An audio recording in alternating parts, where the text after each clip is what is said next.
the Ruck Off, episode 8. I'm joined by Elliot and Cece Gordon-Hill. How's everyone doing? How you doing, Cece? Yeah, I'm good, thanks. I'm just looking forward for this episode, discussing some very important topics, really. So yeah. Yeah, big time. Some stuff that probably should have been talked about months ago, not today, really, a week before the competition started.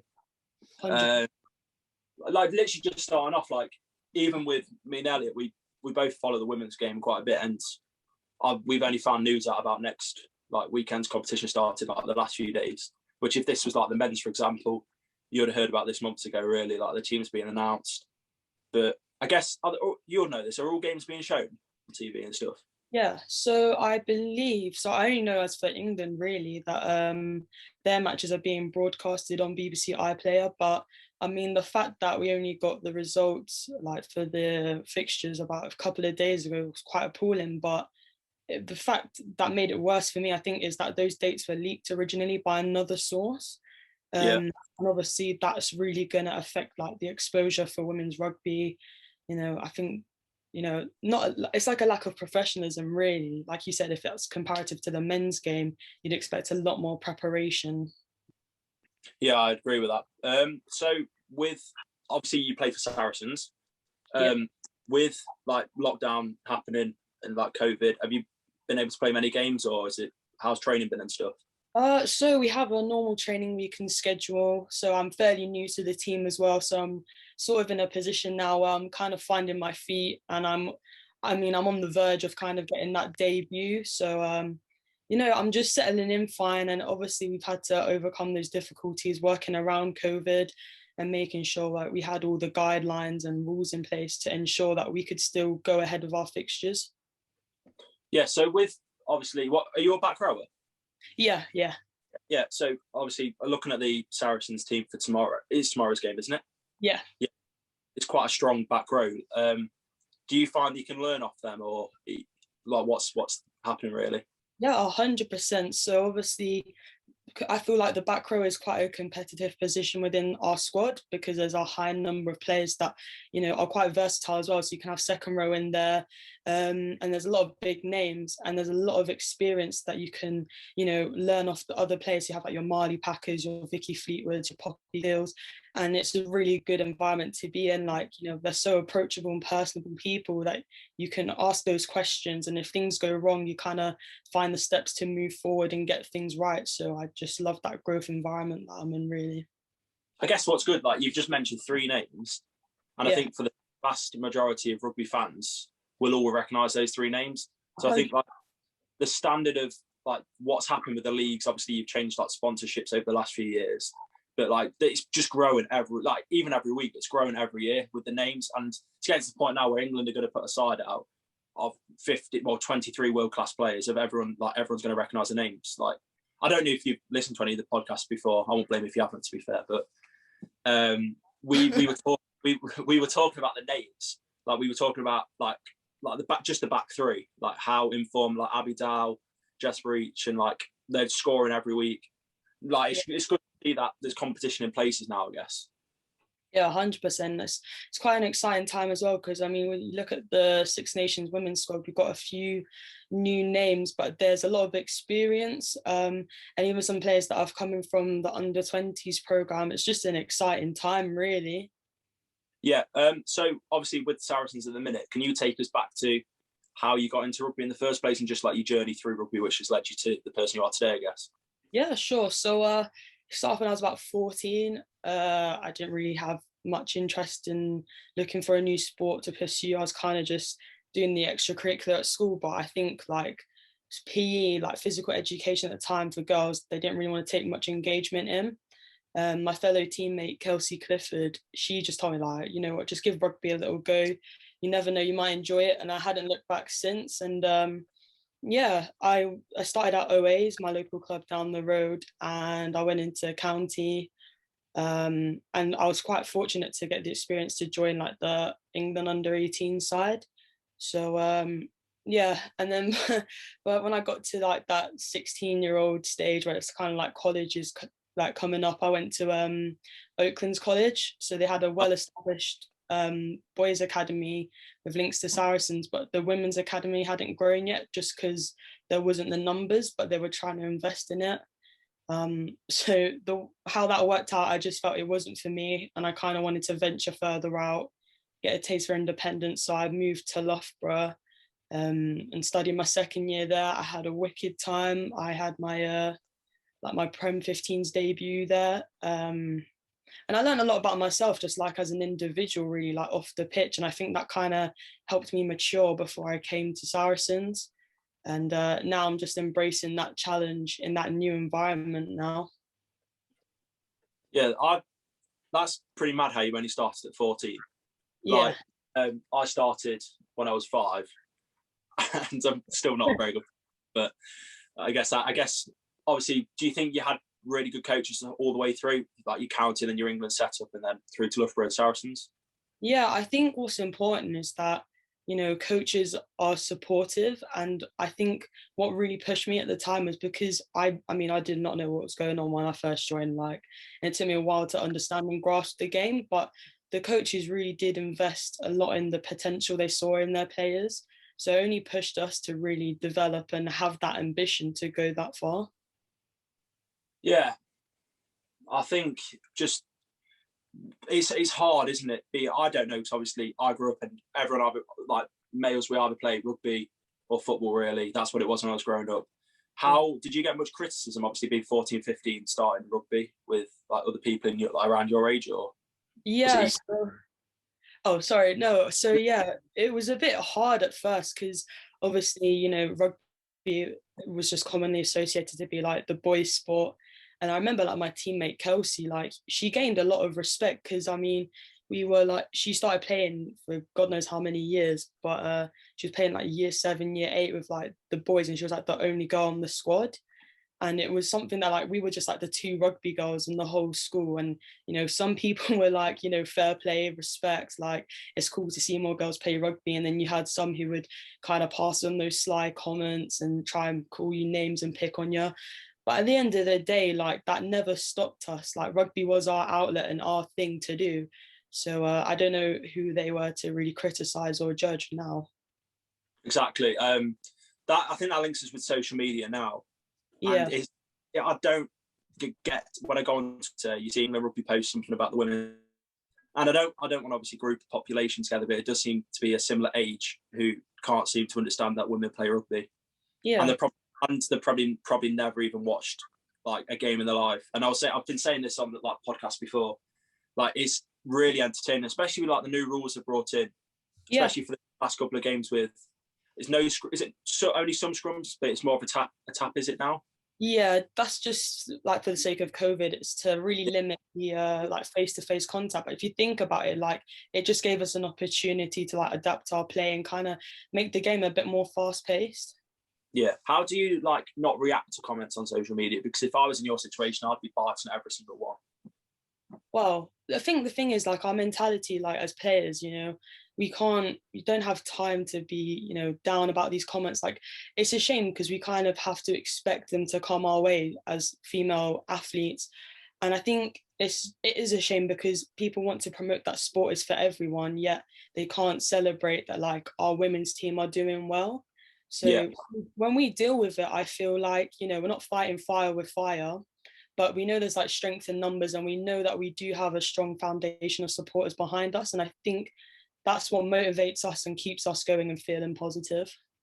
I think it's like you see a lot of comments about how hard the male game is, and there's nothing against the male game personally, but they get paid to train every day. They get paid to turn up on a Saturday and play the games, whereas like probably the majority of your team are working in the week, hard jobs, like 9 to 5s, going to training and then turning up on a Saturday. Your body's battered anyway from work, and you're expected to put up a high level of performance, and you still manage to anyway. So it's just the comments that aren't really needed. I think the quicker they're eliminated from social media and the sport, I think the better.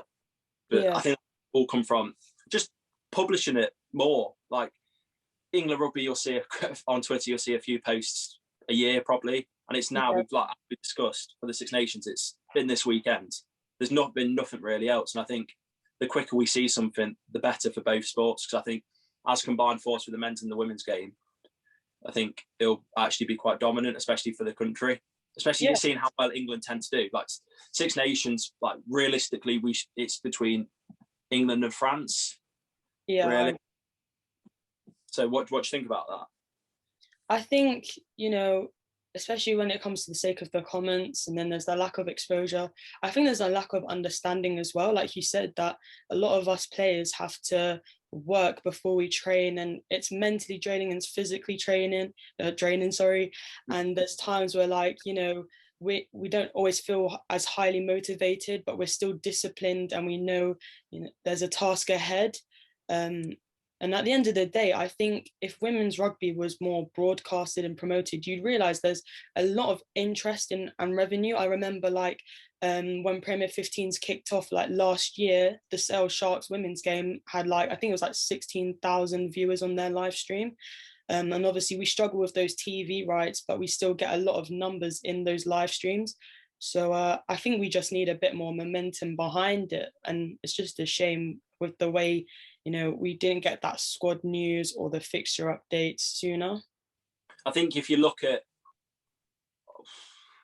I don't know, you're lucky, because I think with the commentary, I actually prefer the commentary of the women's game, because does it tend to be Nick Heath? Yeah. I think he's the best, like, around, really, commentator-wise. I think it's quite enjoyable as well. So, like, obviously in the Saracens live streams, we have our own players commentating on the games, but, like, you know, it's good. There's wit, there's good, like, explanation, like the detail, and it just kind of adds to it. Like, it's a lot more enjoyable to watch, I feel. Oh, so saying all this, what advice would you give to, like, a 14, 15-year-old girl wanting to start playing rugby?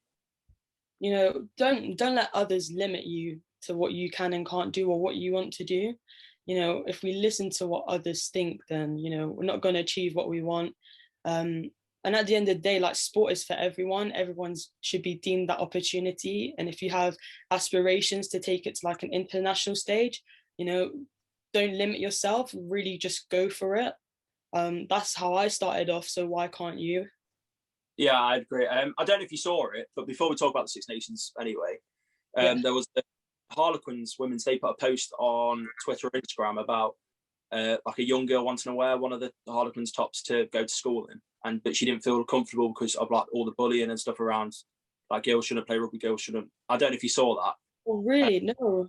And then it was nice because you saw, like, all, like, Jess Breach and, like, all the players from Quins, they were like, just basically go for it and, like, support.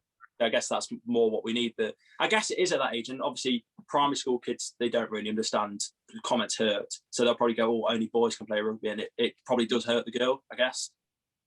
Yeah, I think sometimes there's that generalization. I like, you know, these sports are for boys and these sports are for girls. I had that a lot in my secondary school. So things like, even like tag rugby or football wasn't really accessible to the girls. It's more things like your netball and your tennis.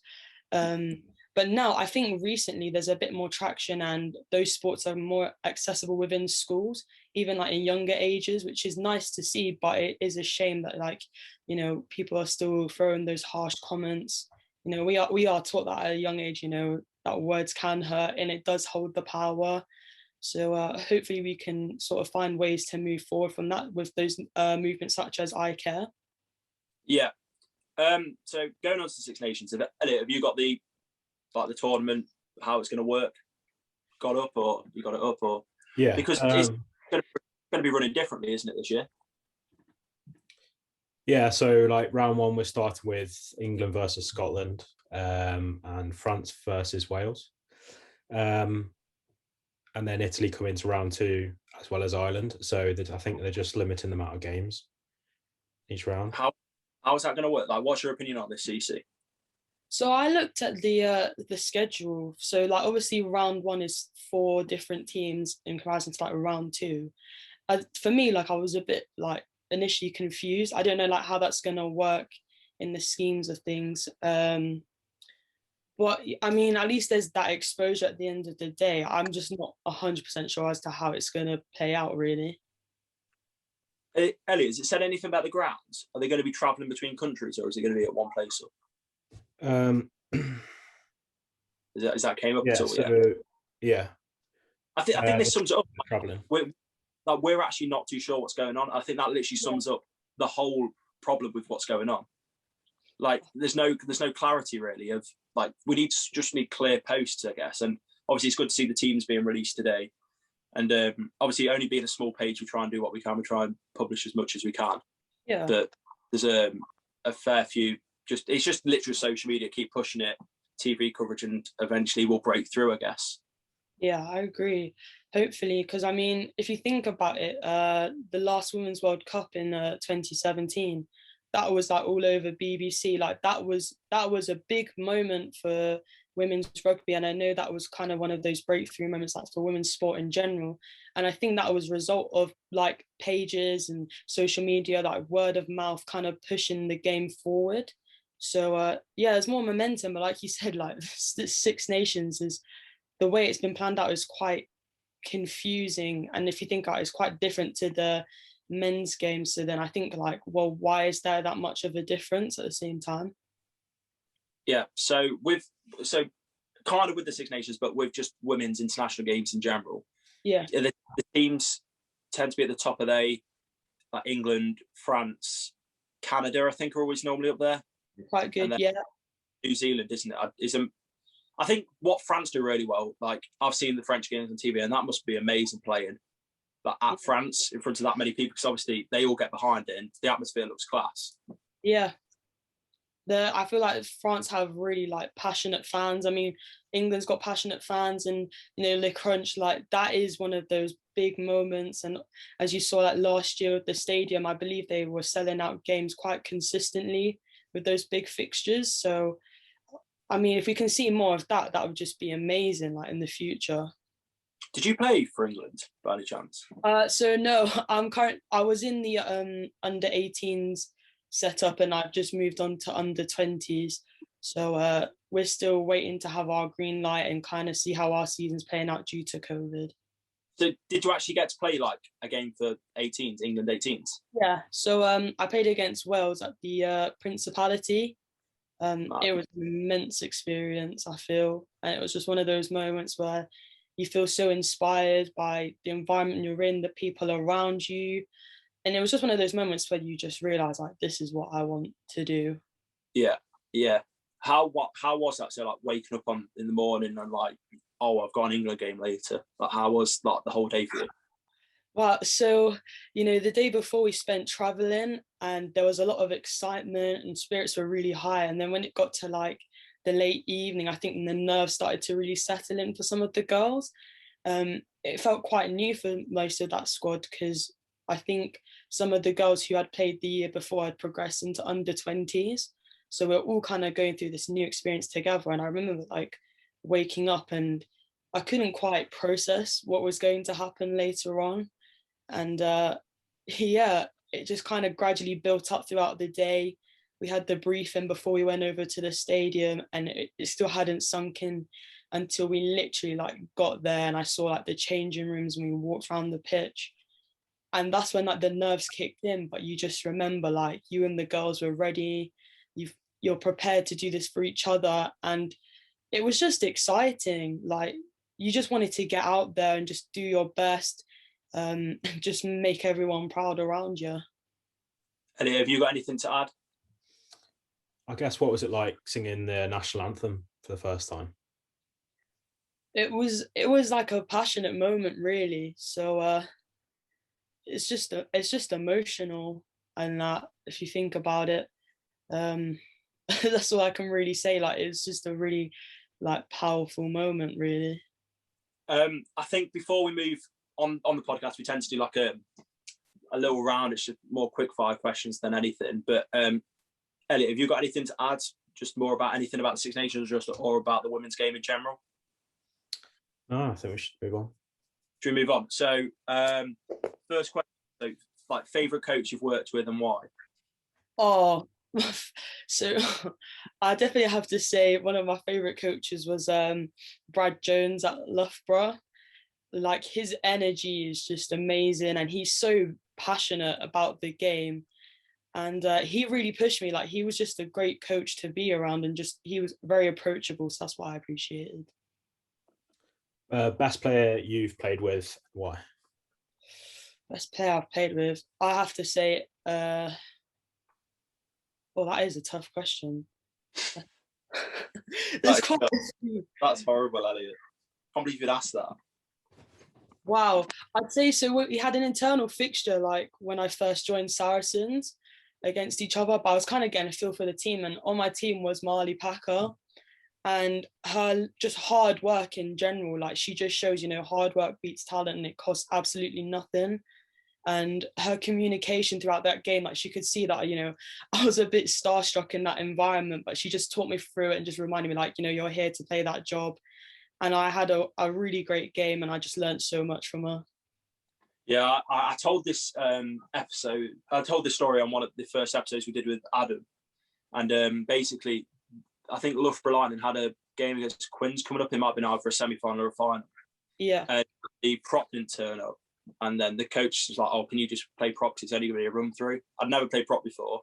Yeah. We had to do live scrums. I got folded up for a whole like half an hour of it by the women's team. And we had like a full-on run through.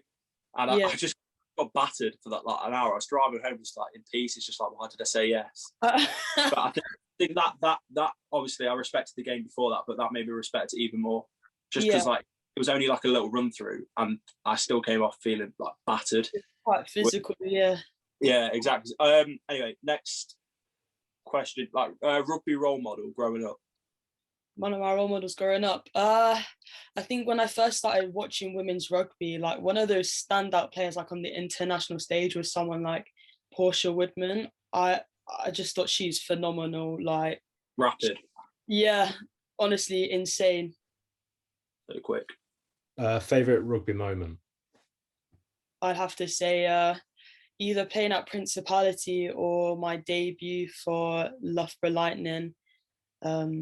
Both were just big moments for me, and it just made me feel like I'm stepping up in my career, and it just helped me, like, again, just outline and realize that this is what I want. This is what I've been working towards for a long time. Who was your debut against for Lightning? It was against Furwood Waterloo.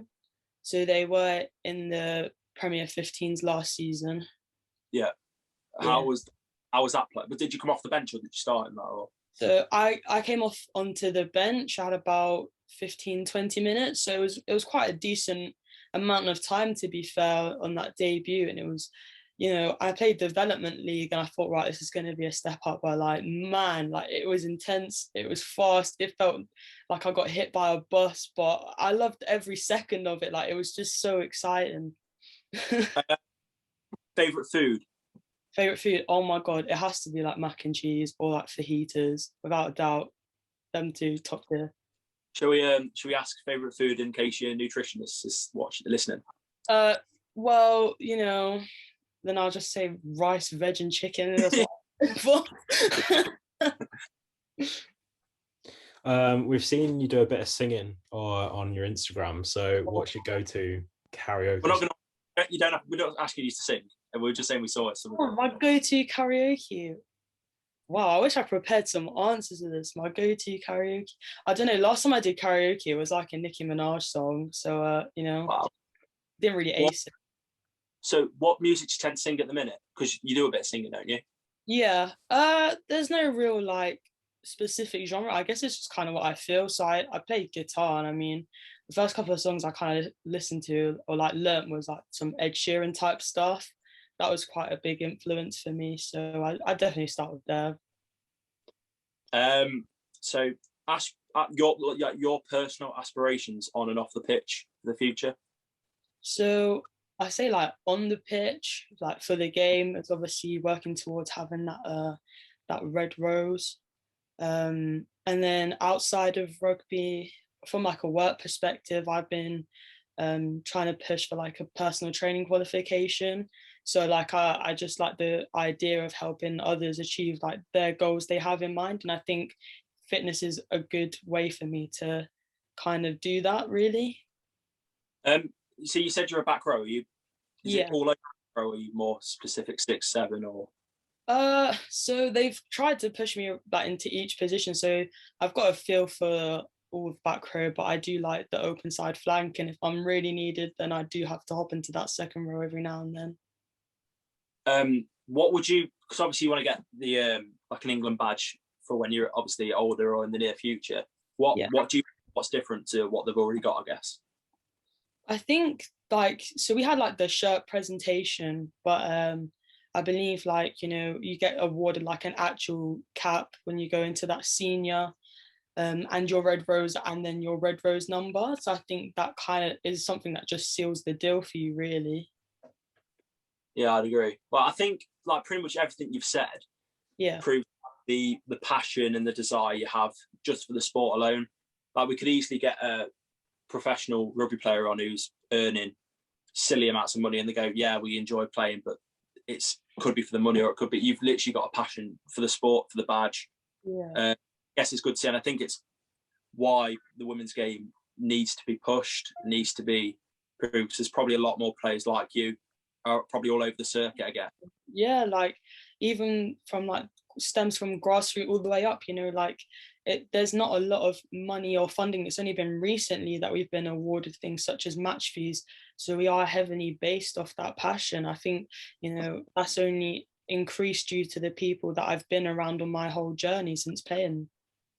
Yeah, and no doubt that me and Elliot will post regular updates on the Instagram and the Facebook page of the Six Nations and all the games going on over the weekend. But Elliot, I think if Cece would like to, I think maybe after the Six Nations, if you'd like to come back on, we'll do like a review of it. Yeah, that'd be brilliant. That'd be great. And then we can see obviously where you're going, and hopefully you might have made your debut, or you might be further into like the Saracens team by then. Yeah. But I think, Elliot, is everything covered? Yeah, so we just want to say thank you for joining us tonight on the podcast, and yeah, we look forward to having you again. Sorry, carry on. I was just saying thank you for having me. Like, it's just a wonderful opportunity just to talk about the women's game, and I just appreciate the fact that, you know, there's more investment, especially for your page as well. You know, you're helping that view that we all have, that vision to kind of push to be on the bigger screen. That wouldn't be able to happen without people like you. That pretty much sums up it, doesn't it, really? Just that sentence there. Just more people pushing the game, making the game, and then hopefully, who knows, in the near future we might have a full professional league with all professional players, which is obviously the goal, I guess. Yeah, 100%. Elliot, do you want to finish us off then? Yeah, so thanks guys. I hope you enjoyed today's episode, and if you haven't already, give us a follow and give this page a like, and we'll see you next week. Cheers.